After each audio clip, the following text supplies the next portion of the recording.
Jarwo, seorang pria yang dikenal keras kepala dan berani di desanya, seringkali menantang kepercayaan dan mitos yang sudah lama dipegang oleh masyarakat sekitar.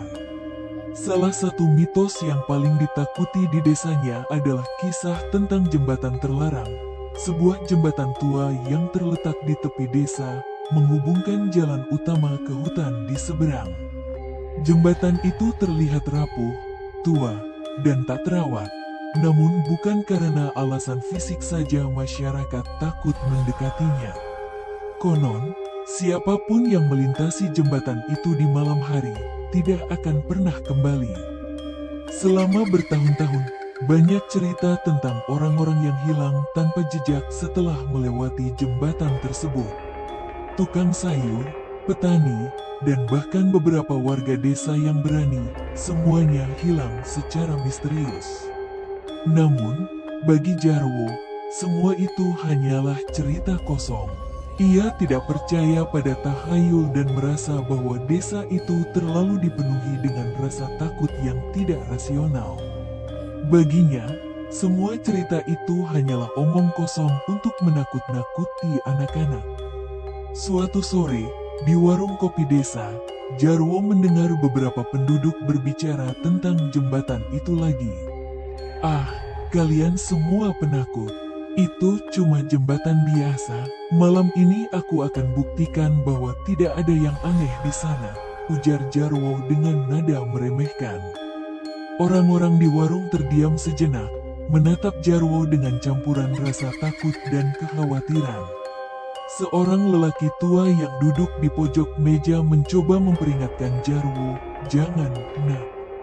Sudah banyak yang hilang. Jembatan itu bukan untuk dilalui di malam hari." Jarwo tertawa keras. "Aku tidak percaya hal-hal semacam itu. Nanti malam aku akan tunjukkan kepada kalian semua bahwa jembatan itu hanya kayu tua. Besok, aku akan ceritakan pengalamanku kepada kalian, dan kalian akan tahu betapa bodohnya ketakutan kalian." Saat malam tiba, langit gelap tanpa bintang, Jarwo mulai bersiap. Ia membawa senter kecil dan memutuskan untuk berjalan kaki ke jembatan tersebut. Suasana desa mulai sepi, hanya suara jangkrik dan angin malam yang terdengar. Jalan setapak menuju jembatan semakin gelap dan berkelok-kelok di antara pepohonan. Meskipun suasananya sedikit menyeramkan, Jarwo tetap merasa yakin dengan keputusannya. Setelah beberapa saat berjalan, ia sampai di depan jembatan itu. Jembatan kayu yang panjang itu terlihat semakin menyeramkan di bawah sinar bulan yang samar-samar.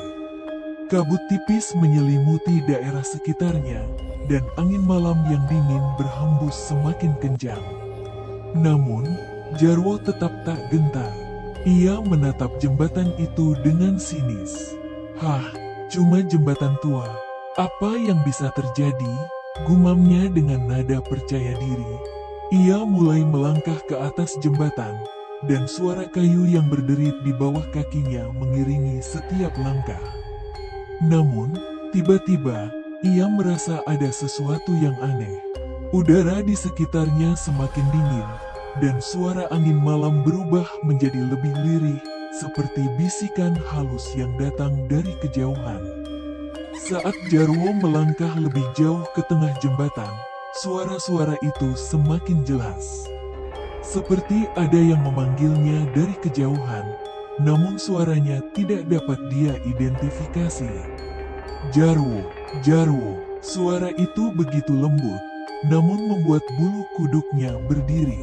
Ia berhenti sejenak, berusaha mencari asal suara itu. Tetapi tidak ada apapun di sekitar, hanya gelap dan kabut yang menebal. Meski hatinya mulai terasa tidak nyaman, Jarwo berusaha untuk tetap tenang. Hanya suara angin, tidak ada apa-apa, pikirnya, mencoba meyakinkan dirinya sendiri. Ia melanjutkan langkahnya, namun perasaan aneh itu semakin kuat. Setiap kali ia melangkah, jembatan di bawah kakinya berderit keras, seolah-olah akan patah sewaktu-waktu. Saat mencapai titik tengah jembatan, ia melihat sesuatu yang tidak wajar. Bayangan hitam, jauh di ujung jembatan, berdiri diam. Bayangan itu tidak bergerak, namun tampak seperti mengawasinya dari kejauhan. "Siapa di sana?" teriak Jarwo, mencoba menunjukkan keberaniannya. Namun tidak ada jawaban. Kabut semakin tebal, dan bayangan itu tampak semakin jelas. Sosok itu mulai bergerak perlahan ke arahnya. Meskipun tidak ada yang bisa dilihat secara detail, sosok itu terasa menakutkan, membuat rasa takut yang tak bisa dijelaskan muncul dalam hati Jarwo. Jarwo mundur beberapa langkah. Hatinya kini benar-benar dipenuhi dengan ketakutan. Bayangan itu bergerak semakin dekat, namun tak terdengar suara langkah kaki atau apapun. Hanya suara angin yang berdesir di sekitarnya. Sosok itu terus mendekat, dan tiba-tiba Jarwo merasakan udara di sekitarnya semakin dingin. Terlalu dingin untuk malam di desa tropis seperti ini. Ia tahu ada sesuatu yang tidak beres. Ini tidak mungkin nyata. Ini pasti hanya mimpi buruk. Gumamnya pelan, namun kakinya terasa semakin berat untuk bergerak. Setiap kali ia mencoba melangkah, seolah-olah sesuatu menahan tubuhnya, membuatnya semakin sulit untuk bergerak. Sosok itu kini hanya berjarak beberapa meter darinya. "Pergi, jangan mendekat," teriak Jarwo dengan ketakutan yang nyata kali ini. Namun sosok itu tidak memperlambat langkahnya. Ia semakin dekat, hingga Jarwo bisa merasakan aura dingin yang memancar dari tubuh bayangan tersebut. Seperti embusan kematian yang merayap masuk ke tulang-tulangnya. Dalam kepanikan, Jarwo berbalik dan berlari secepat mungkin kembali ke arah desa. Ia berharap bisa lari sebelum sosok itu mencapai dirinya. Namun, setiap langkahnya terasa semakin berat. Ia merasa seperti sedang berlari dalam air. Kakinya sulit diangkat, dan napasnya semakin tersengal-sengal. Kabut tebal mengelilinginya, membuat pandangannya terbatas. Sesampainya di ujung jembatan, ia melihat sosok itu masih mengejarnya, kali ini dengan kecepatan yang tak wajar. Suara langkah kaki bayangan itu tidak terdengar, tetapi ia tahu sosok itu semakin dekat. Tidak ada tempat untuk bersembunyi, hanya kegelapan yang menyelimuti sekelilingnya. Jarwo akhirnya tiba di tepi jembatan, dan saat itu ia tersandung, terjatuh ke tanah. Saat ia berusaha bangkit, sosok itu sudah berdiri di hadapannya, tanpa suara, tanpa wajah, hanya bayangan pekat yang mengancam. Jarwo berteriak kencang, tapi suaranya tertelan oleh malam. Ia mencoba melawan, namun tidak ada yang bisa ia lakukan. Tubuhnya terasa kaku, seolah ada kekuatan yang tak terlihat menahannya di tempat. Sosok itu mendekat, lebih dekat daripada sebelumnya, hingga jaraknya hanya beberapa inci dari wajah Jarwo. Sosok itu perlahan mengangkat tangannya, seperti akan meraih Jarwo. Saat tangan itu mendekati wajahnya, Jarwo merasakan hawa dingin yang menusuk hingga ke tulang. Ia berusaha menghindar, namun tubuhnya terasa terlalu berat. Dalam kengerian, ia hanya bisa melihat sosok itu semakin dekat, seolah-olah bayangan itu akan menyelimuti dirinya sepenuhnya. Tiba-tiba, dunia di sekitarnya berubah. Kabut menghilang, dan Jarwo mendapati dirinya sendirian di tengah jalan, dengan jembatan di belakangnya. Sosok itu sudah hilang, seolah tak pernah ada. Namun, meskipun bayangannya tak lagi terlihat, Jarwo merasakan ada yang berubah dalam dirinya. Ketakutan itu masih menggenggam erat hatinya. Dengan langkah gemetar, dia segera meninggalkan jembatan, berlari tanpa henti menuju desanya. Meski sudah jauh dari jembatan, dinginnya angin malam yang ia rasakan di sana masih terasa mencekam, seakan mengejarnya dalam kegelapan. Sesampainya di desa, Wajah Jarwo pucat pasi, napasnya tersengal-sengal. Penduduk desa yang melihatnya terkejut. Mereka berkumpul di sekitarnya, mencoba menanyakan apa yang terjadi. Namun Jarwo tidak berkata apa-apa. Ia hanya memandang kosong ke depan, seolah jiwanya tertinggal di jembatan terlarang. Seorang lelaki tua yang sebelumnya memperingatkannya datang menghampiri. "Aku sudah bilang, Nak, jembatan itu bukan sembarang tempat. Apapun yang kau lihat di sana, sudah menandai dirimu," ujarnya dengan nada penuh kesedihan. Malam itu, Jarwo tidak tidur. Meskipun ia sudah aman di rumahnya, bayangan sosok yang ia temui di jembatan terus menghantui pikirannya. Suara bisikan itu, yang semula terdengar samar di jembatan, kini semakin jelas di telinganya. Jarwo, Jarwo. Hari-hari berikutnya, hidup Jarwo berubah.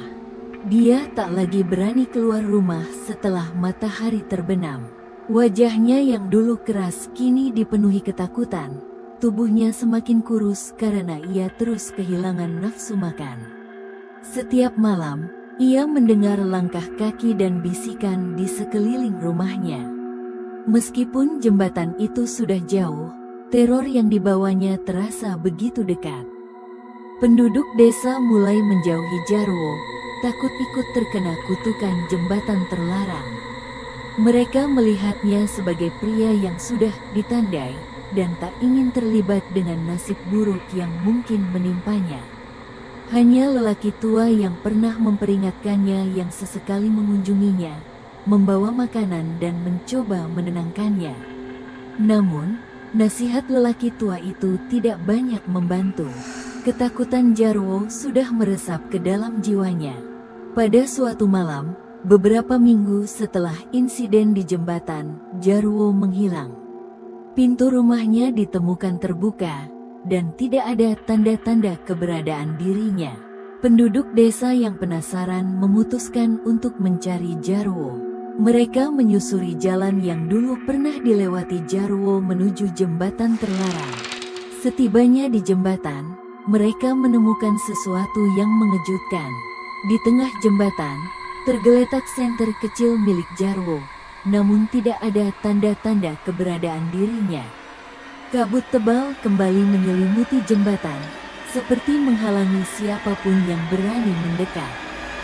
Desas-desus tentang hilangnya Jarwo menyebar dengan cepat di desa. Orang-orang semakin takut pada jembatan itu. Mereka tahu, siapapun yang berani melanggar larangan jembatan terlarang akan menghadapi nasib yang sama seperti Jarwo, hilang tanpa jejak, ditelan oleh bayangan yang tak pernah bisa dijelaskan. Jembatan itu kini dibiarkan terlantar, tidak ada yang berani mendekatinya lagi. Bagi mereka, jembatan itu bukan hanya sekadar penghubung fisik, melainkan pintu menuju dunia lain yang penuh dengan kegelapan dan misteri. Dan bagi Jarwo, penyesalan datang terlambat. Keberaniannya telah mengantarkannya pada sesuatu yang lebih dari sekadar jembatan tua, sesuatu yang tidak pernah akan ia pahami.